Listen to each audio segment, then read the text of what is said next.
Et bonjour les Sagittaires, j'espère que vous allez bien, que vous avez passé un beau mois de juillet. Nous revoici, nous revoilà pour cette lecture du mois d'août. On va utiliser l'After Tarot en entier cette fois-ci. Et puis le Symbolon Oracle qu'on aime bien associer. On va regarder un petit peu vos énergies. On commence tout de suite. Vous avez, en début de mois, vous commencez le mois avec cette énergie principale qui est la force. La force, numéro 8 dans le Rider, numéro 11 dans le Tarot de Marseille, où on a cette jeune femme qui enlace affectueusement un gros lion.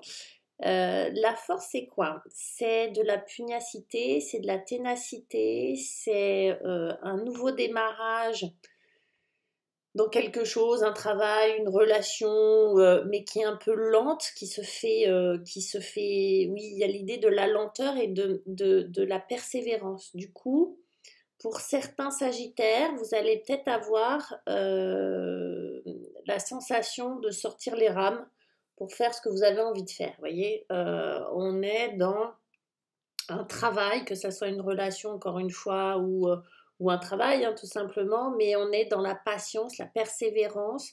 C'est pas forcément confortable, mais on est dans ce courage, dans cette ténacité, on doit surmonter des appréhensions, on doit surmonter des peurs, on doit surmonter l'impatience.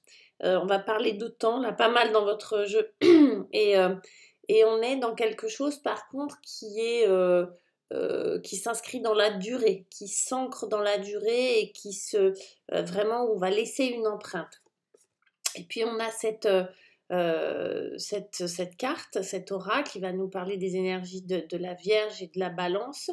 Et vous voyez, on a deux personnes qui travaillent à l'unisson dans une ambiance qui a l'air plutôt sympa. Donc on va nous parler de travail. Alors évidemment, le mois d'août, c'est le mois des vacances, donc ça paraît assez particulier pour vous, les vierges. On a pas mal, vous allez voir, de notions de travail, mais c'est comme s'il y avait quelque chose qui était en route, comme si alors, soit vous prenez pas de vacances, d'accord, soit il y a encore du travail, mais il y a quelque chose de minutieux, il y a quelque chose d'engagé, il y a quelque chose de l'ordre, oui, de la persévérance et du travail bien fait. Quand je dis travail, c'est à prendre entre guillemets, ça peut être un travail personnel que vous faites sur vous, ça peut être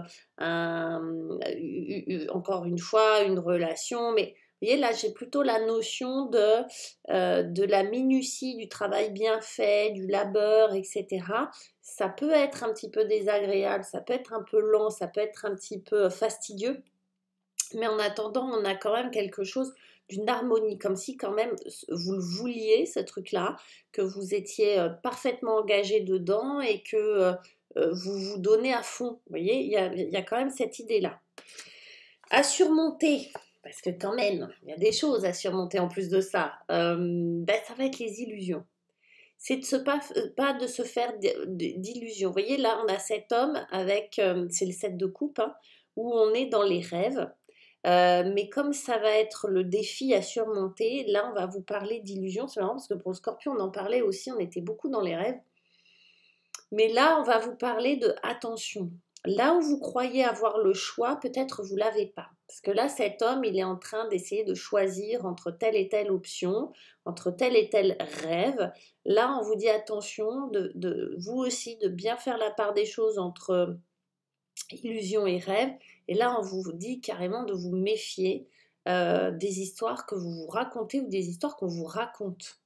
Donc là, si votre motivation, parce que là, j'ai vraiment l'impression que vous y allez à la force du poignet. Là, on vous dit attention, vous pouvez être mal guidé. D'accord? Alors, soit parce que vous faites des idées, soit parce qu'on vous guide mal. Et attention à la culpabilité. Parce qu'en fait, ce qui pourrait être un frein pour vous, c'est de vous dire que vous n'en faites jamais assez.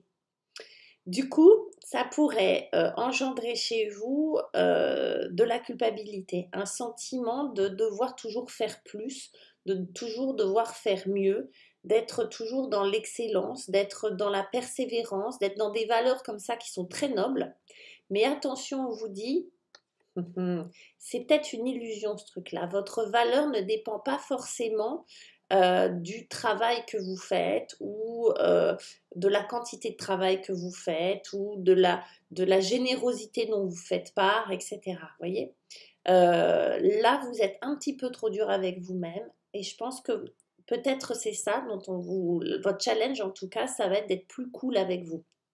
C'est peut-être de moins vous investir dans des choses qui vont pas vous ramener grand-chose. Vous voyez ce que je veux dire? C'est-à-dire de cibler peut-être votre énergie, l'énergie dans laquelle que vous dépensez pour telle ou telle chose.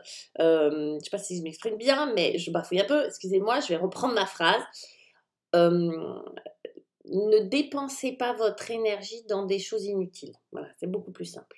C'est-à-dire que là, on vous prévient vraiment de cette facette que vous avez, qui est toujours de bien faire, de vouloir bien faire, qui peut engendrer cette culpabilité et ces jugements que vous avez un petit peu trop durs vis-à-vis de vous, comme s'il fallait tout le temps que vous atteigniez l'excellence, et qu'en réalité, vous n'allez pas avoir de retour forcément pour ça.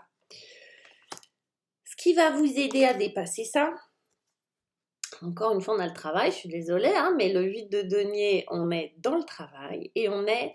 Alors, c'est pas du... Là, on est vraiment dans la focalisation. Hein, c'est le travail, mais ça peut être aussi vraiment la focalisation, le travail bien fait. Donc, on est encore dans l'hyper-précision.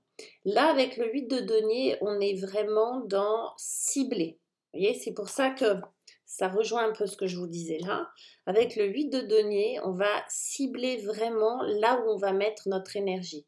On va être dans la minutie, on va être dans la précision, on ne va pas être dans la quantité, on ne va pas se disperser, on ne va pas faire les choses pour faire les choses.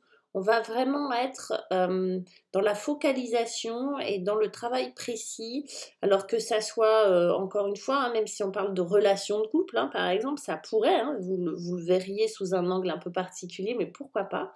Ce serait vraiment d'ajuster la relation au millimètre près, vous voyez, d'être vraiment dans quelque chose d'extrêmement harmonieux, précis, d'être véritablement à l'écoute, vous voyez, comme si vous aviez une idée précise de ce que vous vouliez. Et on a cet arcane-là, alors vous voyez, qui colle pas franchement les deux personnages, vous voyez, ils sont pas là. Là, on vous dit, c'est en faisant appel à votre côté extraverti, vous voyez, votre côté flamboyant, votre côté extraverti, le fou ou la folle qui est en vous, ce côté original, ce côté créatif que vous avez à l'intérieur de vous, où vous allez pouvoir dépasser ce sentiment de culpabilité de toujours vouloir en faire plus ou de toujours vouloir en faire des tonnes, vous voyez. Là, on vous dit de vous rapprocher, c'est en vous rapprochant de cette nature un peu loufoque que vous avez à l'intérieur de vous. Vous savez, les Sagittaires, vous pouvez être des aventuriers, des aventurières, vous pouvez être très curieux, vous pouvez être très créatif, vous pouvez être très dans l'originalité, on va dire, sortir des sentiers battus vraiment. Là, on vous dit de focaliser votre attention là-dessus, sur cette part de vous qui est extrêmement imprévisible, spontanée, originale, etc., etc. C'est peut-être cette qualité-là, cette capacité, ces ressources-là que vous avez à l'intérieur de vous qui vont vous aider ou qui vont être mis en avant sur ce mois d'août et qui vont vous permettre d'échapper à ce côté un petit peu trop rigide peut-être, à trop vouloir bien faire les choses. Vous voyez, là, le fou, il se dit, je m'en fous. En gros, c'est ça. Hein. Et en fait, il s'amuse. En fait, il y va, quoi. Il va dans la... Alors, on a toujours le symbole de la tortue avec l'idée peut-être de la lenteur, même si le bélier ne l'est pas. Il y a ces deux énergies-là hein, qui s'entrechoquent entre vous, entre le côté très sage, très rationnel, très précis, très minutieux, et puis ce côté-là extrêmement original, spontané, enthousiaste et imprévisible. Ça va nous donner quoi enfin, sur cette fin août? Ben, on a alors le cavalier de denier. Encore une fois, on va nous parler de lenteur. Ça va nous rejoindre, ça va rejoindre la force. Le cavalier de denier, il est dans une démarche très concrète qui prend du temps, mais qui est extrêmement ancré. C'est pas le plus rapide des chevaliers, certes, mais il va sûrement. Hein. Qui va doucement va sûrement. Je sais pas, il y a une expression un peu comme ça. Et on va nous le répéter avec cette carte, avec l'énergie du Capricorne et de Saturne. C'est un peu l'ermite hein, dans le tarot de Marseille, qui va nous parler de sagesse, d'endurance, de lenteur. Vous voyez, en plus, il y a l'idée du sablier, de la mort, etc. C'est pas forcément agréable, surtout qu'on a lu en plein milieu qui a visiblement envie d'aller vite, d'aller loin, etc. Mais vos énergies, en règle générale, là, les Sagittaires, ça va être d'accepter que les choses peuvent prendre du temps. C'est-à-dire qu'on est sur vraiment une construction euh, lente, mais plutôt sereine et plutôt dans l'idée d'une certaine perfection, d'une certaine avec une certaine sagesse. Donc c'est quelque chose d'important. Il y a comme un travail spirituel qui se fait en même temps à l'intérieur de vous, un petit peu comme tous ces travaux très minutieux qu'on retrouve dans toutes les spiritualités, où effectivement le travail fait partie d'une démarche, fait partie d'une démarche qui nous fait grandir de l'intérieur. Ben là c'est ça, c'est-à-dire que j'ai vraiment la sensation que vous allez vivre à la fois des côtés très agréables dans ce qui va se passer pour vous, c'est-à-dire une vraie conscience de ce que vous faites, une vraie conscience de vous, de ce que vous voulez, etc. Et à la fois, comme si vous étiez un peu freiné, un peu frustré, un peu retenu, un peu empêché, et ça peut être assez compliqué à gérer. On va regarder un petit peu ce qu'on a sur le dos de deck, et voyez, et on a le fou, c'est lui. Donc, il va nous parler de libération, il va nous parler de prise de risque. Alors, lui, le fou, c'est vraiment, bah là, je m'en fiche, je prends le risque de. Vous voyez, il a peur de rien, comme s'il fallait avoir cette dose de conscience, de sagesse, d'introspection, etc., pour pouvoir se libérer et partir léger et insouciant. D'accord? Donc, c'est une étape, c'est juste une étape sur ce mois d'août où vous allez être vraiment travailler de l'intérieur, les Sagittaires, mais visiblement pour une belle libération à la finale. Voilà, je vous embrasse, n'hésitez pas à liker, à me poser des questions, hein, même si vous voulez, à me faire vos commentaires, et puis je vous dis à très très bientôt les Sagittaires, ciao.